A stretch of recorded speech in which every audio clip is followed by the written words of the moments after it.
राधे राधे। स्वागत है आप सबका आपके अपने चैनल निष्ठा भक्ति भाव पर। आप सभी को नवरात्रि के छठे दिन माँ कात्यायनी के दिवस की हार्दिक शुभकामनाएं। नवरात्रि के छठे दिन माता के अलौकिक स्वरूप माँ कात्यायनी की पूजा की जाती है।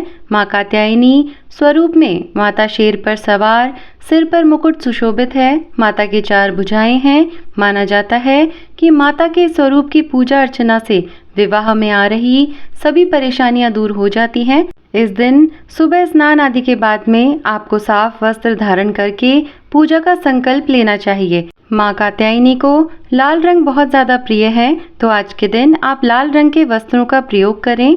माता को अक्षत, रोली, कुमकुम, पीले पुष्प और भोग चढ़ाएं। माता की आरती और मंत्रों का जाप करें। माता को पीले रंग का भोग अति प्रिय है, तो आपको माता को कोई भी चीज जो पीले रंग की हो उसे भोग में अर्पित करनी चाहिए। माता को शहद भी बहुत ही ज्यादा प्रिय है, तो माता को शहद से तैयार हलवे का भोग आप लगा सकते हैं। जैसा कि हम सब जानते हैं, नवरात्रों में माँ दुर्गा के 9 रूपों की पूजा की जाती है, तो छठे दिन जो है कात्यायनी माँ की पूजा की जाती है।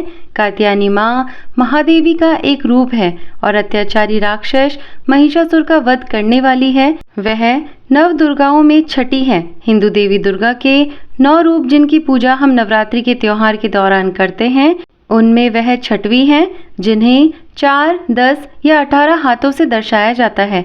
यह अमरकोश संस्कृत शब्दकोश देवी पार्वती के नाम उमा, कात्यायनी, गौरी, काली, हेमवती, ईश्वरी में देवी आदि पराशक्ति को दिया गया दूसरा नाम है। शक्तिवाद में वह शक्ति या दुर्गा एक योद्धा देवी के रूप में जुड़ी हुई है, जिसमें भद्रकाली और चंडिका भी शामिल है।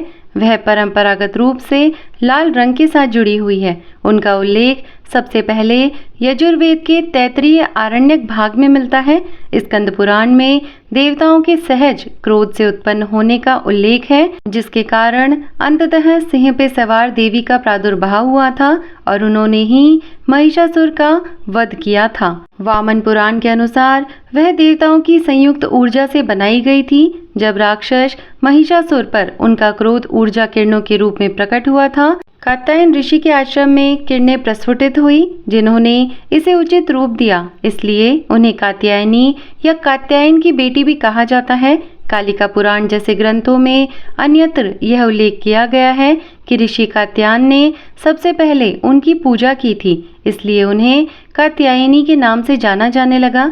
किसी भी स्थिति में वह दुर्गा का एक प्रदर्शन या स्वरूप है और नवरात्रि उत्सव के छठे दिन उनकी पूजा की जाती है। वामन पुराण में उनकी रचना की कथा का विस्तार से उल्लेख किया गया है। कथा कुछ इस प्रकार है कि जब देवताओं ने अपने संकट में विष्णु की खोज की, तो उन्होंने उनके आदेश पर शिव, ब्रह्मा और अन्य देवताओं से अपनी आंखों और चेहरे से ऐसी ज्वालाएं निकाली कि चमक का एक पहाड़ बन गया। कात्यायनी का निर्माण हुआ, जिससे हजारों सूर्यों के समान तेजस्वी 3 आंखों वाली, काले बाल और 18 भुजाओं वाली कात्यायनी बनी। शिव ने उन्हें अपना त्रिशूल दिया, विष्णु ने एक सुदर्शन चक्र, वरुण ने एक शंख दिया, अग्नि ने एक तीर दिया, वायु ने एक धनुष, सूर्य ने एक तीर से भरा तरकश, इंद्र ने एक वज्र दिया, कुबेर ने एक गदा और ब्रह्मा ने एक माला और जलपात्र, विश्वकर्मा ने एक युद्ध की कुल्हाड़ी दी और अन्य हथियार। इसी प्रकार देवताओं द्वारा सुसज्जित और सम्मानित कात्यायनी मैसूर की पहाड़ियों की ओर बढ़ी। वहां असुरों ने और उनकी सुंदरता से मंत्रमुग्ध होकर उन्होंने अपने राजा महिषासुर से जाकर उनका वर्णन किया, जिससे महिषासुर इतना ज्यादा प्रभावित हुआ कि वह उनका हाथ मांगने के लिए उत्सुक हो उठा। जब महिषासुर ने आकर माता के सम्मुख विवाह का प्रस्ताव रखा, तो माता ने उसका अट्टहास करते हुए कहा कि पहले मुझसे लड़ाई में जीतना होगा। उसके बाद में महिषासुर यह सुनकर बैल का रूप धारण करके और युद्ध करने लगा। अंत में दुर्गा अपने सिंह से उतरी और महिषासुर की पीठ पर चढ़ गई, जो कि एक बैल के रूप में था, और अपने कोमल पैरों से उसके सिर पर इतनी भयानक ताकत से प्रहार किया कि वह बेहोश होकर जमीन पर गिर पड़ा। तब उसने अपनी तलवार से महिषासुर का सिर काट दिया और तब से उसे महिषासुर का वध करने वाली महिषासुर मर्दिनी कहा गया। इस कथा का उल्लेख वराह पुराण और शक्तिवाद के शास्त्रीय पाठ देवी भागवत पुराण में भी मिलता है। एक और अन्य पौराणिक कथा कात्यायनी माँ के साथ में जुड़ी हुई है। भागवत पुराण के 22वें अध्याय के 10वें सर्ग में कात्यायनी व्रत की कथा का वर्णन किया गया है, जिसमें जहां ब्रज में गोकुल के चरवाहों की युवा विवाह योग्य बेटियां गोपियां मार्गशीर्ष के पूरे महीने के दौरान कात्यायनी की पूजा करती थी और व्रत या प्रतिज्ञा लेती थी। कृष्ण को पति के रूप में पाने के लिए शीत ऋतु का पहला महीने के दौरान वे केवल बिना मसाले वाली खिचड़ी खाती थी और सूर्योदय के समय यमुना में स्नान करने के बाद नदी के किनारे देवी की एक मिट्टी की मूर्ति बनाती थी और चंदन की लुगदी, दीपक, फल, सुपारी, नए उगे पत्ते, सुगंधित पदार्थों से देवी की मूर्ति की पूजा किया करती थी। उन्हें माला और धूप चढ़ाया करती थी। यह उस प्रसंग के पहले आता है जहाँ कृष्ण उनके कपड़े छीन लेते हैं जब वे यमुना नदी में स्नान कर रहे होते हैं। नवरात्रि के छठे दिन उनकी पूजा और प्रतिष्ठा की जाती है। उन्हें सूर्यदेव की बहन भी माना जाता है और भारत के पूर्वी हिस्सों में छठ पूजा के त्योहार के दौरान देवी कात्यायनी उनके साथ उनकी पूजा की जाती है। भारत के दक्षिणी छोर पर भी किशोर वर्जिन देवी कन्याकुमारी को कात्यायनी या पार्वती का अवतार कहा जाता है। वह तपस्या और संन्यास की देवी है। पोंगल के दौरान भी एक फसल उत्सव जो मकर संक्रांति के साथ मेल खाता है और तमिलनाडु में भी मनाया जाता है।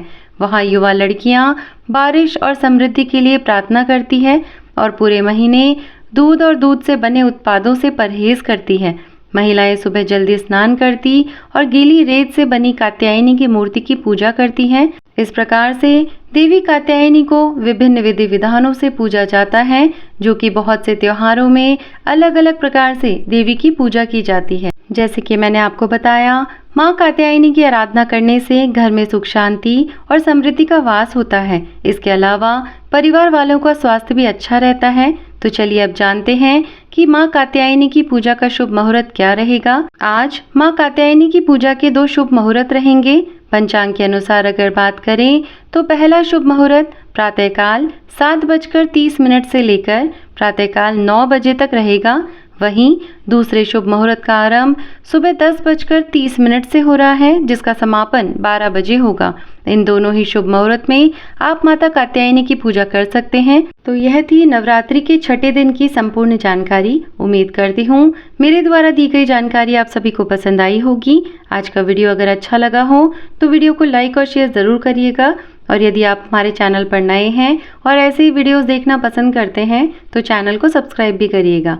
मैं मिलती हूँ आपसे ऐसे ही किसी वीडियो के साथ में। तब तक के लिए धन्यवाद। राधे राधे।